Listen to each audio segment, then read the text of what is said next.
दो काली और तीन गोरी बहू का पहला बच्चा। सुषमा अपने बेटों के सर पर सेहरा सजाते हुए भरी आंखों से उन्हें देखकर कहती है, मेरे दोनों बेटे कितने सुंदर लग रहे हैं। आज मेरा सालों का सपना सच होने जा रहा है।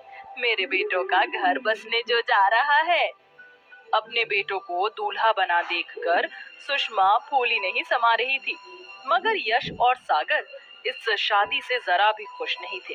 तभी अचानक से यश सेहरा उतार कर नम आंखों से कहता है, माँ, मुझे माफ कर दीजिए, मगर मुझसे ये शादी नहीं होगी। मैं मेरी जिंदगी में अर्पिता की जगह और किसी को नहीं दे सकता। हाँ माँ, मैं भी मेघा के अलावा किसी के बारे में नहीं सोच सकता। दिमाग खराब हो गया है तुम दोनों का। बारात दरवाजे पर खड़ी है, मत भूलो आज तुम दोनों भाइयों की शादी है। कहाँ जा रहे हो तुम दोनों? हमें जाने दीजिए माँ। इतने में आलोकनाथ कमरे में आते हैं। अजी सुना आपने, समझाइए इन्हें कुछ, ये ऐसे कैसे जा सकते हैं? आज इनकी शादी है। इन्हें जाने दीजिए। सुषमा जी, एक माँ होकर भी आप इनका दर्द क्यों नहीं देख पा रही? अरे माँ बाप तो अपने बच्चे की खुशी के लिए क्या कुछ नहीं करते। इन्हें जाने दीजिए। जाओ बच्चों। पिता का आशीर्वाद लेकर यश और सागर शादी छोड़कर चले जाते हैं, जिसके बाद सुषमा अपने तीन बेटों निशु, संजय और अनुज की बारात लेकर जाती है और अमीर घर की पल्लवी, तारा और अंजलि को बहू बनाकर ले आती है। तभी यश और सागर भी अर्पिता और मेघा से शादी करके आते हैं। देखो माँ, हम तुम्हारी बहुएं लेकर आए हैं। बहू? सासू माँ, ये जेठ जी क्या बोल रही हैं? क्या ये जली उपली जैसी शक्ल वाली हमारी जेठानी है? तुम्हें क्या लगता है पल्लवी बहू, इनके कह देने से मैं इन दोनों काली भट्टी को अपनी बहू मान लूंगी?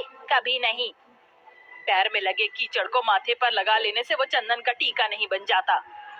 सुषमा दरवाजे पर खड़ी अपनी बहुओं को काले होने के चलते तानों भरी बातें सुनाकर अपनी तीनों गोरी बहुओं का गृह प्रवेश कराती है। वहीं बेचारी काली बहुएं बिना स्वागत के ससुराल के अंदर आती हैं। अगले दिन अर्पिता और मेघा अपनी पहली रसोई में बहुत सारा खाना बनाती हैं। माँ जी आ गई। आप ये देखिए, मैंने और मेघा ने पहली रसोई में सारा खाना आपकी पसंद का बनाया है। ये आलू सोई की सब्जी, कचौड़ी, मटर पनीर। तुम दोनों काली कलूटी को क्या लगता है ये सब करके तुम मेरे दिल में जगह बना लोगी? कभी नहीं। अपना ये काला कलूटा चेहरा लेकर चली जाओ मेरे सामने से। काली बहुओं की बेइज्जती होता देखकर सुषमा की तीनों गोरी बहुएं बहुत खुश होती हैं। ऐसे ही समय बीतता है और सुषमा की तीनों गोरी बहुएं प्रेग्नेंट हो जाती हैं। सासू माँ, हम तीनों प्रेग्नेंट हैं। आप दादी बनने वाली हैं। क्या सचमुच? मैं दादी बनने वाली हूँ? तुम तीनों सोच भी नहीं सकती कि ये खुशखबरी देकर तुमने मुझे कितनी खुशी दी है।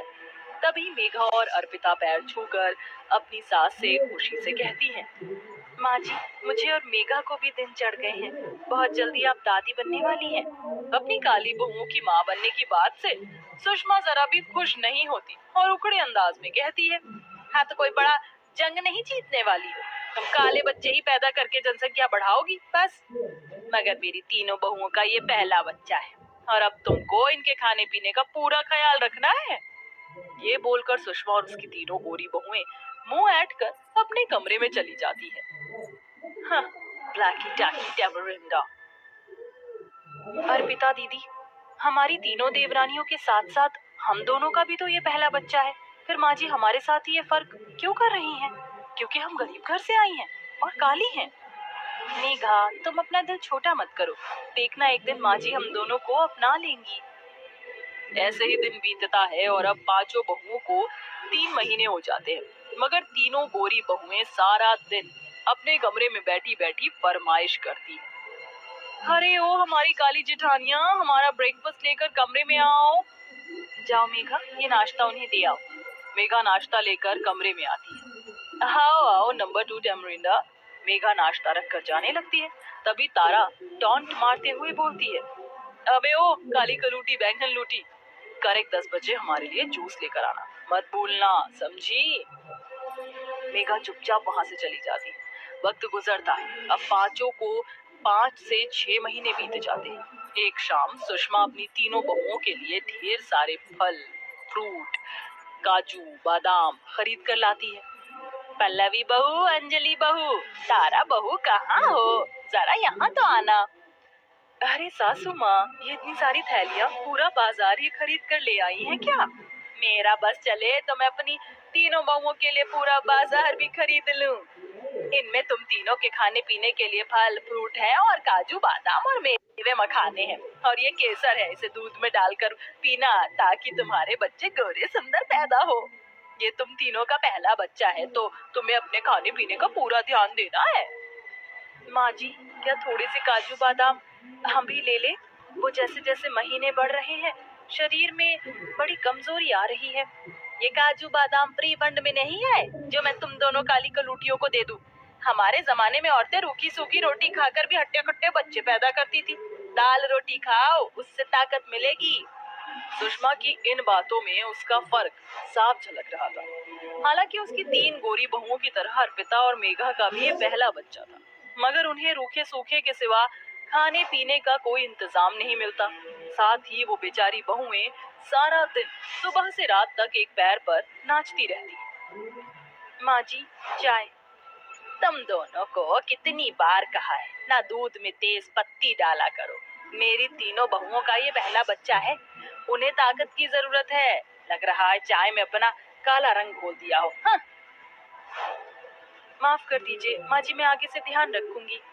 माँ जी, आज शाम के खाने में क्या बनाना है बता दीजिए। सुषमा मेघा को चिढ़ाते हुए तीनों गोरी प्रेग्नेंट बहुओं से पूछती है। बताओ मेरी प्यारी गोरी बहुओं, तुम्हें क्या खाने का मन है? सासू माँ, मुझे कोफ्ते और रोटी खाना है और मुझे कड़ी चावल खाना है। मम्मी जी, मुझे तो अंडा कड़ी और पुलाव खाने हैं। अंडे का नाम सुनते ही मेघा का जी मिचलाने लगता है। माँ जी, ऐसी हालत में मुझसे और अर्पिता दीदी से अंडा कड़ी नहीं बनेगा, उससे दुर्गंध आती है। सुना आपने सासू माँ, ये मेरा पहला बच्चा है और मुझे मेरे मनपसंद का खाना भी नहीं मिल सकता। ये कहते कहते तारा झूठ मूठ के रोने लगती है, जिस पर सुषमा भड़क कर कहती है। कान खोल कर सुन मेरी काली बहू, मेरी तारा बहू को अंडा कड़ी खाने का मन है तो तू बनाएगी, समझी? सुषमा जबरदस्ती दोनों पर अपनी जिद थोप देती है। अंडा कड़ी बनाते हुए अर्पिता मेघा को बहुत उल्टियां होती हैं और दोनों की तबीयत बिगड़ जाती है, मगर सुषमा को उसे रत्ती भर भी फर्क नहीं पड़ता। समय बीतता है। अब सुषमा की सभी बहुओं को 7 से 8 महीने हो जाते हैं। तभी एक दिन सुषमा के शरीर पर बहुत सारे दाने निकल आते हैं। डॉक्टर की जांच के बाद ये पता चलता है। देखिए, आपके सास के शरीर में एलर्जी हो गई है और आप पांचों ही प्रेग्नेंट हैं, इसलिए इनसे दूर रहिए और इनकी देखरेख के लिए एक नर्स रख लीजिए। ठीक है डॉक्टर साहब, शुक्रिया। नहीं बाबूजी, 5-5 बहुओं के रहते नर्स के सहारे हम सासू माँ को नहीं छोड़ेंगे। अरे चेहरे के साथ साथ तुम दोनों के दिमाग पर भी कालिक जम गई है क्या? सुना नहीं, डॉक्टर ने माँ जी को दूर रहने को कहा है। हम तीनों का ये पहला बच्चा है जिसके लिए हम पिछले 9 महीने से इंतजार कर रहे हैं। हम अपने बच्चे को खतरे में नहीं डालना चाहते हैं। ये कहकर सुषमा की तीनों बहुएं वहाँ से चली जाती हैं, मगर अर्पिता और मेघा अपनी सास की सेवा बाड़ी करती है।